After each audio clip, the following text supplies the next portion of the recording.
Since 2017, Qatar has been subject to a boycott by Saudi Arabia, the UAE, Bahrain, and Egypt, the so-called Arab Quartet, creating a deep rift in a region already beset by civil wars and insurgencies. 2 years into the blockade in Qatar is stronger and more resilient than ever. Qatar has demonstrated an impressive ability to turn the crisis into an opportunity in terms of improving food security, social cohesion, and economic sustainability, including adapting fiscal policies that helped its currency weather the blockade. However, a much less recognized geopolitical silver lining is that the crisis has inadvertently helped Qatar keep out of some of the most damaging policies in the Middle East and, in this way, has paved the way for the country to make a regional comeback.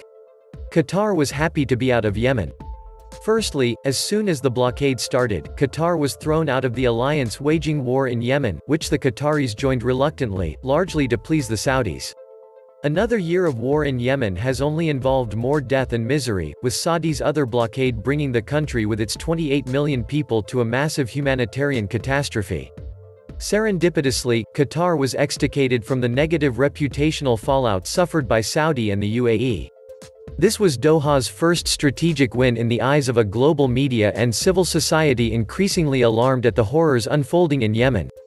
Moreover, with cracks rapidly developing in the Saudi-UAE alliance as a result of having diverging designs for Yemen's future, Qatar has come out as a more trustworthy party that harbors no preconceived ideas about Yemen's territorial integrity. In 2018, Saudi Arabia announced the Salwa Canal project, a plan to build a 200 meters wide, 70 kilometers long canal along their border with Qatar. This will turn Qatar into an island.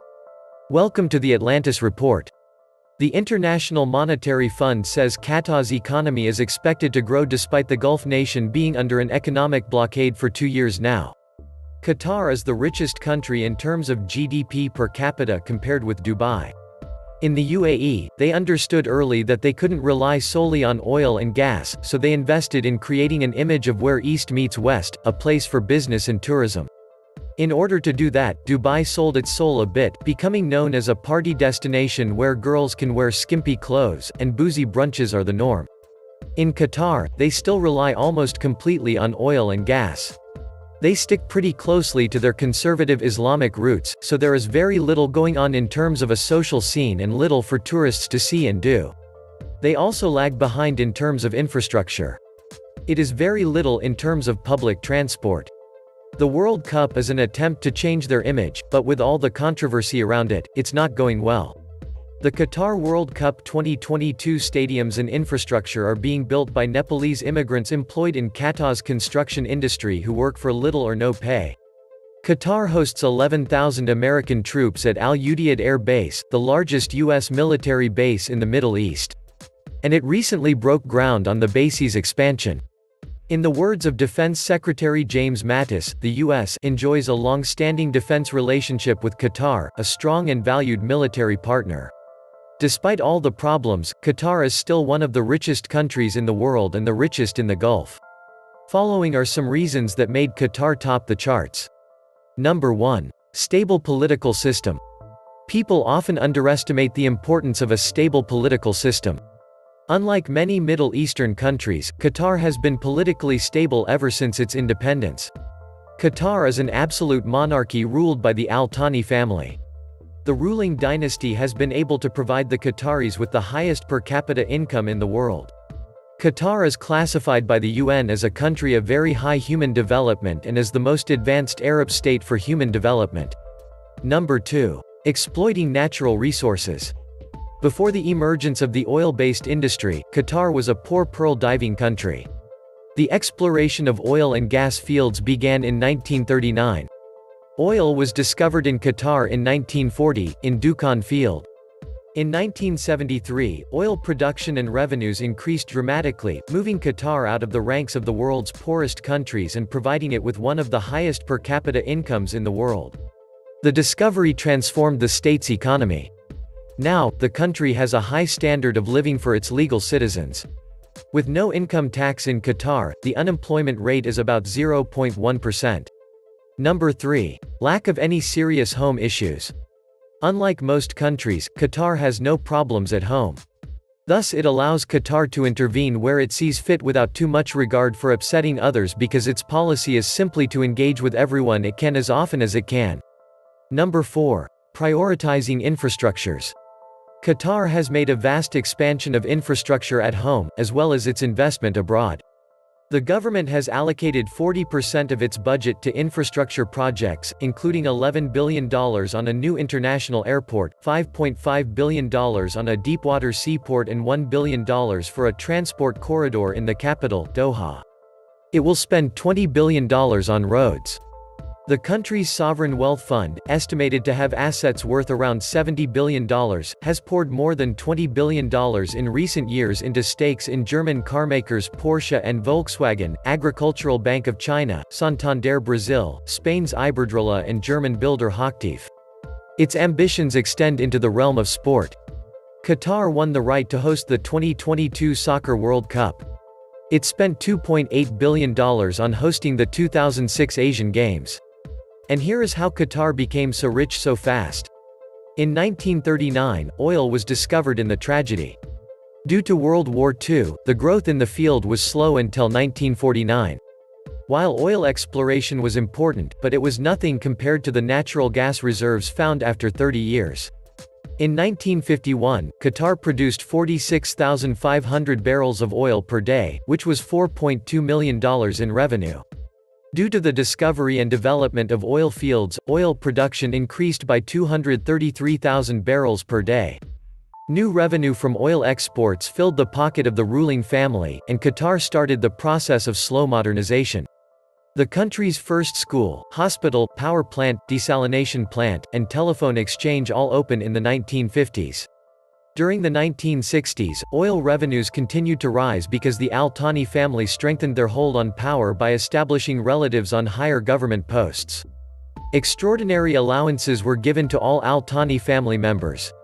Qatar announced its independence in 1971 after Great Britain announced the removal of all its military obligations in the east of the Suez Canal. On February 22, 1972, Khalifa bin Hamad removed his father, Emir Ahmad bin Ali, who was hunting with his hawks in Iran. Khalifa bin Hamad cut the expenses of the royal family and increased spending on social programs, housing, health, education, and pension. In 1971, the world's largest natural gas field, South Par's North Dome gas condensate area, was discovered on the coast of Qatar. At that time, the production of petroleum was going on very high, so this area was not developed. Qatar will definitely say thanks for the northern region. Now Qatar has the largest natural gas reserves in the world after Russia and Iran. Qatar's stock is approximately 896 trillion cubic feet. In the 1980s, due to the decline in oil prices, due to a lack of oil revenues, the Qatari economy stagnated. The crisis prompted Qatar to eventually develop the North Field in 1989, although production was slow. By 1995, the situation in Qatar had not improved. Sheikh Hamad bin Khalifa Al Thani took over the bloodless coup with Emir Khalifa bin Hamad. Sheikh Hamad fixed a new direction for the country. Sheikh Hamad's first move was to track the development of the North Dome area rapidly. Production grew, and Qatar started exporting liquid natural gas for the first time. In order to accommodate increased production and demand, Qatar started building new liquid natural gas plants. In the last 15 years, 14 liquid natural gas plants have been made in partnership with international oil companies. In the late 1990s, Qatar entered the production sharing agreement with several international oil companies. New companies started using horizontal drilling methods to stop the fall in oil production. As part of Qatar's partnership with Musk Oil, the world's longest horizontal well became. In 1996, Qatar built a large, billions of dollars of Al Udeid Air Base, which served as a logistics and command facility for the American military. Partnering with the U.S. Army has given Qatar an unprecedented level of security. In 1997, Qatar started long-term settlements to provide a large amount of natural gas to Spain and Japan. Over time, Qatar provided more variety to its customers. Qatar's GDP has skyrocketed over the last 15 years due to stable oil production and high natural gas production. To avoid the dreaded resource curse, Qatar has taken measures to diversify its economy. In 1998, the government constructed Education City, a large complex that supports 6 American and 2 European universities as well as research centers. Qatar has raised the sovereign wealth of $170 billion due to revenues from oil and natural gas. It has started investing like a hedge fund. In 2003, Qatar established the Qatar Investment Authority (QIA) to reorganize oil and gas earnings in other income streams. QIA has made huge investments in the majority stake in Barclays Bank, Credit Suisse, Harrods, Porsche, Volkswagen, and Paris Saint-Germain football team. Qatar has become one of the largest holders of real estate in London through QIA. Qatar has a large part of Western Europe's largest skyscraper, as well as Canary Wharf and other parts of the city. Qatar's financial center was built in 2005 to develop Qatar's financial services industry. The country believes that it can become a major financial center for the Gulf states due to its relative stability and large base of capital. Thanks to the North Field, Qatar has the largest natural gas reserves in the world after Russia and Iran. Qatar's reserves are estimated to be 896 trillion cubic feet. The crash of oil prices in the 1980s, along with the emir siphoning off oil revenues, stalled the Qatari economy. The crisis led Qatar finally to develop the North Field in 1989, though even then, production was slow. By 1995, the situation in Qatar had not improved. Sheikh Hamad bin Khalifa Al Thani took the throne in a bloodless coup from Emir Khalifa bin Hamad, while the emir was in Switzerland. Sheikh Hamad set a whole new direction for the country. One of Sheikh Hamad's first moves was to fast-track the development of the North Dome field. Production was ramped up, and Qatar began exporting liquid natural gas for the first time. To accommodate increased production and demand, Qatar began building new liquid natural gas plants.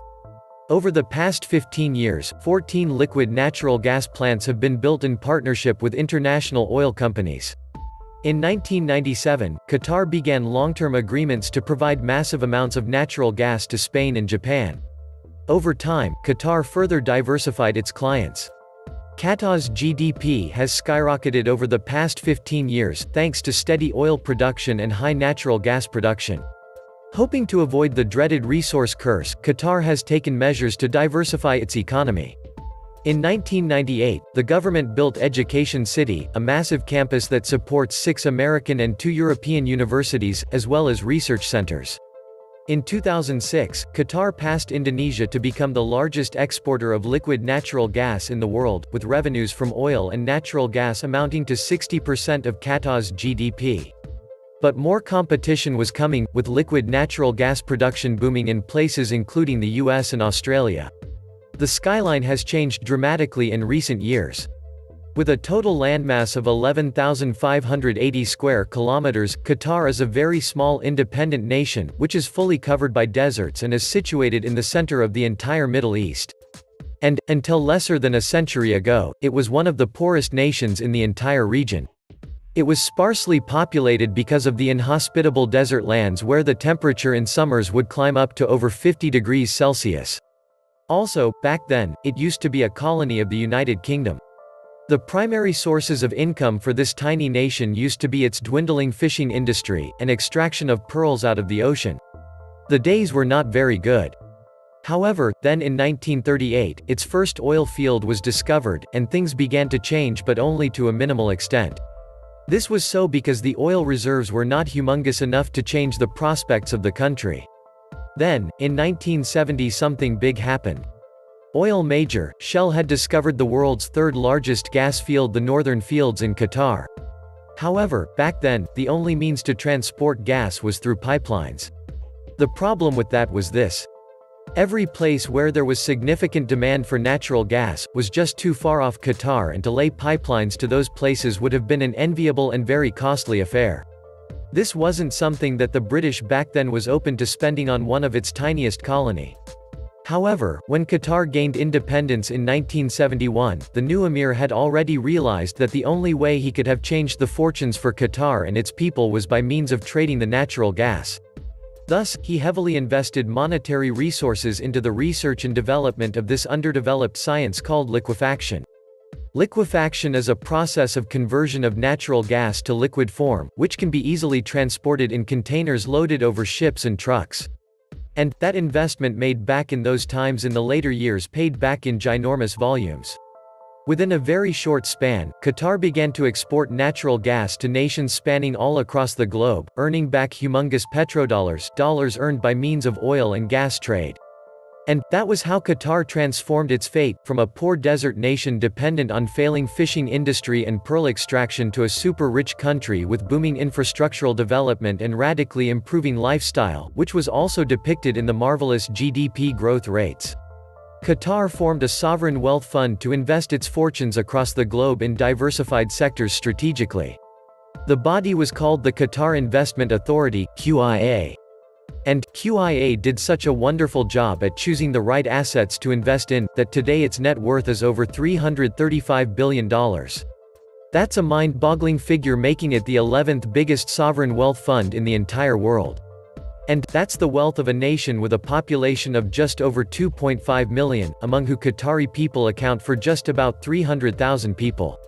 Yep, just 5 zeros after 3. And that is what has risen its overall GDP per capita to over $127,000. This wealth fund made investments in all sorts of sectors, be it sports and travel or real estate and technology. Not only has it invested heavily into well-known tech companies like Uber, but it is also one of the largest stakeholders in popular companies like Volkswagen, Shell, and Russian oil giant Rosneft. Then, it also has stakes in the greatest of cities, and their best of properties. I mean, just imagine this. Qatar owns more property in London than the Queen of England does. It owns 34% of the top 15 skyscrapers in London, while the very UK-based companies own a little lesser than 21%. And, when we talk of the iconic Empire State Building of New York, we must remember that Qatar owns 10% of that marvel too.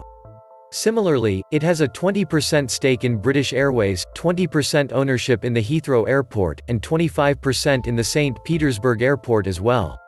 Wow.